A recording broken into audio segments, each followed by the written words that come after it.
Sobat Finansialku, udah nonton drama Itaewon Class? Ya, drama Korea yang sempat booming kemarin ini.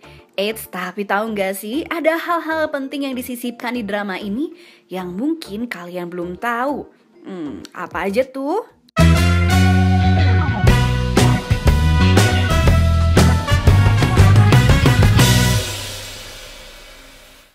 Oke, jadi drama Itaewon Class ini adalah drama adaptasi webtoon dengan 16 episode yang diperankan oleh Park Seo Joon, Kim Da-mi, Yoo Jae Myung, dan Kwon Nara.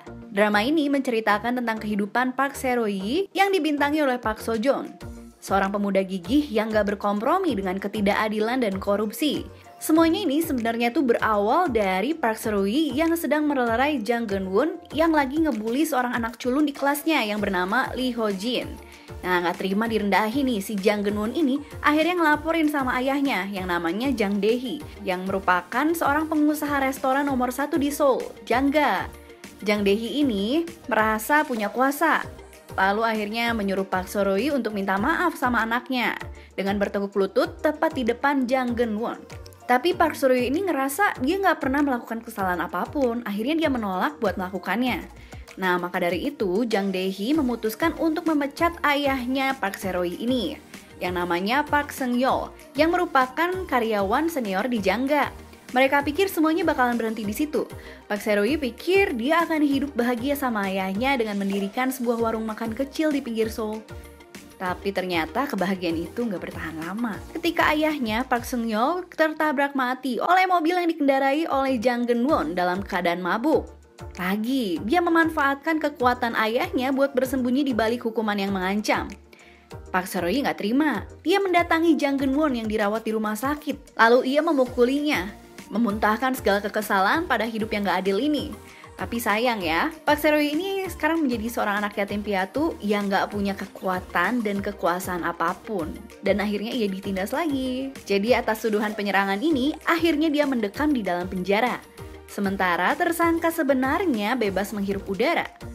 Park Se-ro-yi akhirnya punya tekad yang kuat buat menghancurkan Jangga dan membalaskan dendamnya dan ayahnya. Semuanya dimulai saat dia keluar dari penjara dan selesai mengumpulkan uang bekerja di kapal laut selama 7 tahun.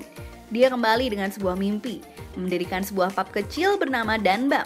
Dia pun mengajak kawan-kawannya buat bersama-sama berjuang, menjadikan Danbam ini pub nomor 1 di Korea Selatan dan meruntuhkan kejayaannya Jangga.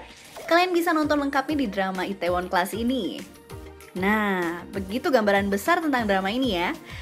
Sesuai dengan apa yang aku janjiin di depan, aku mau ngebahas beberapa hal penting yang diselipin di dalam drama ini yang mungkin kalian belum tahu. Apa aja tuh? Ini dia. Yang pertama, pentingnya asuransi jiwa bagi tulang punggung keluarga. Setelah ayahnya meninggal dunia, Park Se-ro-yi hidup sendirian. Dia hanya mengandalkan pada asuransi jiwa yang ditinggalkan ayahnya buat bertahan hidup. Bukan cuma itu, dana ini juga menjadi jantung dari dendam dan kesuksesan Park Se-ro-yi dalam membalaskan dendamnya. Coba deh kita berandai-andai, kalau misalnya waktu ayahnya meninggal dunia tidak ada dana hasil asuransi jiwa, apa yang akan terjadi pada Park Se-ro-yi ini? Drama ini memberikan kita sebuah pelajaran soal asuransi jiwa dan kesehatan yang masih jadi hal sepele bagi masyarakat kita. Padahal ketika kita meninggal dunia, bukan cuma kita yang meninggalkan keluarga, tapi juga meninggalkan tanggung jawab yang sebelumnya dibebankan pada kita. Apalagi untuk orang tua yang udah dikaruniai anak. Apakah pernah terpikirkan gimana anak kita akan menjalani hidup kalau amit-amitnya kita meninggal dunia? Yang kedua, pentingnya perencanaan keuangan. Setelah ditinggal oleh ayahnya dan hidup sendirian dalam mewujudkan impian Sobat Finansialku. Yuk langsung rencanain mimpi kamu sekarang, biar gak nyesel nantinya. Yang ketiga, pentingnya jasa perencana keuangan. Lee Ho-jin, seorang dalang dari semua gerakan dan keputusan terkait finansialnya Park Se-ro-yi ini. Seperti wayang, dia mengikuti saran dan nasihat dari temannya itu. Karena dia sadar, dia bukanlah seorang ahli dalam membaca gerakan ekonomi. Kalau nggak ada Lee Ho-jin yang menawarkan diri pada Park Se-ro-yi buat bantuin dia, apa bisa dia menciptakan taktik yang brilian untuk setiap hal krisis yang menimpanya? Nah, itulah salah satu contoh fungsi dari seorang perencana keuangan. Perencana keuangan ini akan mengarahkan kita, memberikan kita jalan untuk mengejar mimpi kita. Terlebih nih, buat Sobat Finansialku yang sibuk dan sama sekali nggak bisa ngatur sendiri arus keuangannya, ada baiknya pertimbangkan untuk memiliki seorang perencana keuangan ya. Yang keempat, rajin investasi. Hal terakhir yang jadi tombak penentu kesuksesan seorang Park Seo-hye adalah rajin lakukan investasi.